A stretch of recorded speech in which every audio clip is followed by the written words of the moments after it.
हमारे क्रिकेट के धुआंधार प्लेयर ऋषभ पंत ने ये क्या पोस्ट कर दिया है सोशल मीडिया पर जिससे बवाल मचा हुआ है।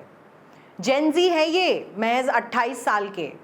अब आप देख रहे हैं ना कि धीरे धीरे जेनजी जब बोल रहा है तो बोलना बंद ही नहीं कर रहा है। अब हर जगह से जेनजी की आवाज़ सोशल मीडिया पर बुलंद होती जा रही है और तमाम तरीके से लोग इस पर बातचीत कर रहे हैं। आइए पूरा मामला क्या है आपको समझा देते हैं। नमस्कार, आप देख रहे हैं द रेड माइक और मैं हूं मिलन शर्मा। देर रात ऋषभ पंत ने एक पोस्ट लिखा जिस पर उन्होंने ये लिखा कि मेरा ये पोस्ट पुष्कर धामी को वो उन्होंने टैग किया। उसमें लिखा कि पुष्कर धामी जी, मुझे ये ज़मीन चाहिए और मुझे ये ज़मीन नहीं मिल पा रही है। मैं उत्तराखंड का नाम सम्मान ऊंचा करना चाहता हूँ, इंटरनेशनल लेवल पर उसको प्रमोट करना चाहता हूँ। लेकिन ये पोस्ट मैं लिख रहा हूँ क्योंकि उत्तराखंड में ज़मीन लेना एक नाइटमेयर जैसा हो गया है, इतना भयानक हो गया है कि मैं नहीं ले पा रहा हूँ। आप प्लीज़ इसमें मेरी मदद करिए। पोस्ट सिंपल है, लैंग्वेज पे मत जाइए। इस पर पुष्कर धामी जवाब भी देते हैं, बोलते हैं कि नहीं जी, आप तो हमारी जो स्टेट है उसका गौरव है, आपने जो काम किया है वो सराहनीय काम है, आप हमारे प्रिय हैं और जो भी आपकी प्रॉब्लम है उस पर मैं अधिकारियों को अब बताता हूँ क्या प्रॉब्लम है, उसको सॉल्व करें और आपसे तुरंत ही वो संपर्क करेंगे। ठीक है, ये बात यहाँ ख़त्म होती है। अब सुबह मीडिया वाले पुष्कर धामी के पास पहुंच जाते हैं उनका रिएक्शन लेने के लिए। उनका रिएक्शन क्या है वो भी सुन लेते हैं। बिल्कुल स्वागत है जो भी यहाँ पर लेना चाहता है। और ऋषभ पंत तो हमारे राज्य के हैं, यहाँ से उन्होंने बड़ा नाम किया है, राज्य का भी नाम किया है, देश के लिए भी खेले हैं, देश का भी नाम किया है। तो उनका स्वागत है, वो आएंगे, हमारे अधिकारी सब बात करेंगे। कहीं पर भी अगर उनको कोई चीज चाहिए तो निश्चित रूप से। अब बात असल में कहाँ आकर रुक रही है ये भी समझ लेते हैं। क्या ऋषभ पंत जैसे आदमी को, जो जेनजी है, जो क्रिकेटर है, भारत का इतना बड़ा क्रिकेटर है, जो दुनिया में क्या पूरे मतलब देश में क्या दुनिया में कहीं भी ज़मीन खरीद सकता है, उनको यहाँ उत्तराखंड में ज़मीन खरीदने में क्या दिक्कत हो रही है? ऐसा क्या प्रॉब्लम है? अब कुछ लोग कह रहे हैं कि नहीं नहीं, इनको तो फ्री में ज़मीन चाहिए इसलिए लिख रहे हैं। अरे भैया, आप नीचे वाला पोस्ट भी पढ़ लीजिए।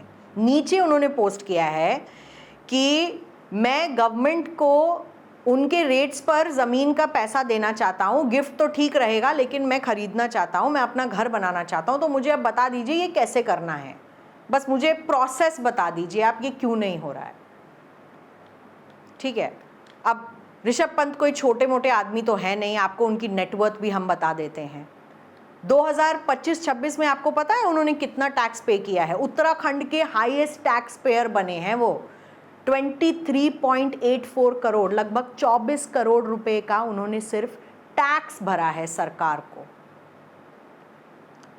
महज 28 साल की उम्र है, जेनजी है, और पिछले साल भी इतना ही बड़ा अमाउंट उन्होंने टैक्स भरा था, 10.5 करोड़, लगभग 10 करोड़ से ज़्यादा टैक्स भरा था उन्होंने। इस साल ऑफ कोर्स वो 2.5 गुना ज़्यादा है पहले से, लेकिन सिंगल ब्रांड शूट के लिए कम से कम 2.5 करोड़ रुपया पर डे लेते हैं वो, और 2 दिन के कमिटमेंट के लिए 4 से 5 करोड़ चार्ज करते हैं। ब्रांड एंडोर्समेंट से ही वो 35 करोड़ रुपए कमा लेते हैं। तो क्या उन्हें पैसे की कमी है? हाल ही में एक 2026 की डील उनकी साइन हुई थी लखनऊ सुपर जायंट्स के साथ। पता है वो डील कितने की साइन हुई थी? 27 करोड़ रुपए। और अब तो वो दिल्ली कैपिटल्स में आ गए हैं। लेकिन ये सारी डील्स, एंडोर्समेंट्स से ये तो साफ होता है ना कि पैसे की कमी तो नहीं है ऋषभ पंत को। तो प्रॉब्लम क्या है? तो प्रॉब्लम ये है कि 3 साल पहले, आपको ये भी बता देते हैं बैकग्राउंड में, कि ऋषभ पंत को ब्रांड एम्बेसडर भी बनाया गया था उत्तराखंड राज्य का। वो पुष्कर धामी के साथ दिखाई दे रहे हैं, खड़े हैं, फोटोज़ में उनका फेलिसिटेशन हो रहा है, उन्हें सम्मान दिया जा रहा है। और ब्रांड एम्बेसडर बनाया उनको उत्तराखंड में खेल को प्रमोट करने के लिए, बच्चों को स्पोर्ट्स में आगे आने के लिए। तो उस वक्त हो सकता है कोई ऐसी बात हुई हो कि ज़मीन को लेकर कोई ऐसी बात हुई हो, लेकिन अभी तक उस बारे में कुछ सामने आया नहीं है। लेकिन अब सोशल मीडिया पर जो बवाल मचा हुआ है वो भी आपको दिखा देते हैं, लोग क्या कुछ कह रहे हैं इसके बारे में। कोई कह रहा है अरे खरीद लीजिए ना ज़मीन, आपको कौन रोक रहा है। कोई कह रहा है कि नहीं नहीं, ये तो पूछना चाहिए कि ऐसा क्या हो गया कि ऋषभ पंत जैसे इंसान को ज़मीन नहीं मिल रही, आम आदमी का क्या होगा। अब कुछ लोग तो ये भी कह रहे हैं कि आपने ये सार्वजनिक ट्वीट इसलिए किया है ताकि आप दिखाना चाह रहे हैं कि ये प्रॉब्लम हो रही है सरकार में वगैरह वगैरह। कुछ लोग ये भी लिख रहे हैं, आप देखिए, ज़मीन ऋषभ पंत को फ्री में क्यों चाहिए।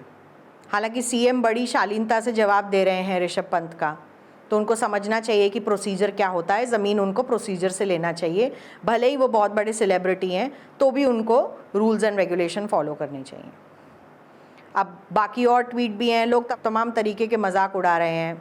और ये देखिए, एक ट्वीट में, एक पोस्ट में कोई लिख रहे हैं, ये होता है सही जगह अर्जी लगाने का नतीजा। ऋषभ पंत को पता था कि किसी काउंटर पर काम नहीं होगा। ऋषभ पंत को पता था किस काउंटर पर काम होगा। पुष्कर धामी जी इच्छुक मैं भी हूँ, मगर आपकी पार्टी के नेता जी बाधा खड़ी कर रहे हैं, क्या करूँ। तो ये लोग लिख रहे हैं कि भाई हमको भी ज़मीन चाहिए, हम भी अगर आपको ट्विटर पर या सोशल मीडिया पर पोस्ट करके लिखेंगे तो क्या हमें ज़मीन मिल जाएगी। क्योंकि अब सवाल यही है कि अगर ऋषभ पंत जैसे बड़े लोग ज़मीन नहीं खरीद पा रहे हैं, नामी गिनामी लोग ज़मीन नहीं खरीद पा रहे हैं, तो आम आदमी, आपके मेरे जैसे आदमी का क्या होगा अगर हम उत्तराखंड में ज़मीन खरीदना चाहें। ऋषभ पंत ने ये पोस्ट पब्लिक फोरम पर किया है। अगर उन्हें ये बात प्राइवेटली करनी होती तो वो प्राइवेटली करते, वो पब्लिक में पोस्ट ही नहीं करते। हाईएस्ट टैक्स पेयर हैं, ज़मीन नहीं खरीद पा रहे हैं। और कुछ लोग टाइमिंग पर भी सवाल उठा रहे हैं, मजाक कर रहे हैं कि ये वो पोस्ट तब कर रहे हैं जब श्रीलंका में इंडिया का शेड्यूल है एक टेस्ट मैच खेलने का। और कुछ लोग ये भी बोल रहे हैं कि जो पॉलिटिकल संवाद आजकल सोशल मीडिया पर चल रहा है, तमाम पॉलिटिशियंस जो हैं, नेता रील बनाकर जेनजी से संवाद कर रहे हैं, लोगों से संवाद कर रहे हैं, तो ठीक है ना, फिर जेनजी भी तो इसी तरीके से संवाद करेगी पॉलिटिशियन से। अलग से मिलने की क्या ज़रूरत है, सोशल मीडिया पर टैग करके ही अपने सवाल पूछ लें और उनका जवाब भी आ रहे हैं। जो लोग उनकी स्पेलिंग्स का मजाक उड़ा रहे हैं वो बहुत ही छोटी बात कर रहे हैं, भावनाओं को समझिए।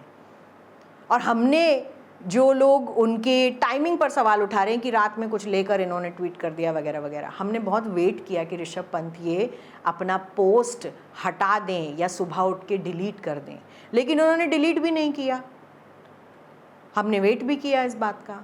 तो अब सब कुछ देखकर लगता है ये पोस्ट तो जेन्युइन ही है। तो फिर सोचने वाली बात यही है कि पता लगाना चाहिए ऐसी क्या वजह हो सकती है जिसके पीछे उन्हें उत्तराखंड में ज़मीन नहीं मिल पा रही है। ये क्या वजह है कि उन्हें घर बनाना है या क्रिकेट एकेडमी बनाना है, वो बात नहीं है। लेकिन अगर इतने जाने माने व्यक्ति को उत्तराखंड सरकार ज़मीन नहीं दे पा रही है, क्या वो कारण है? क्या कोई अधिकारी उन्हें रोक रहे हैं, या उनको ज़मीन कोई ऐसे जगह में चाहिए जहाँ पर सरकार उन्हें ज़मीन नहीं दे पा रही है? कोई भी रीज़न हो सकता है। लेकिन ये संवाद जो है, इसको देखकर सोशल मीडिया पर पूरा बवाल मचा हुआ है। लोग तरह तरह की बातें कर रहे हैं और हम भी ये आपको इसीलिए दिखा रहे हैं क्योंकि जो उन्होंने लिखा है वो अलग, बट इसके पीछे की कहानी आप यानी कि हमारे द रेड माइक के दर्शक भी समझ पाएं। अभी तक के अपडेट यही है। अगर कुछ और आगे होता है तो इस खबर पर हम नज़र रखेंगे। आप देखते रहिए द रेड माइक।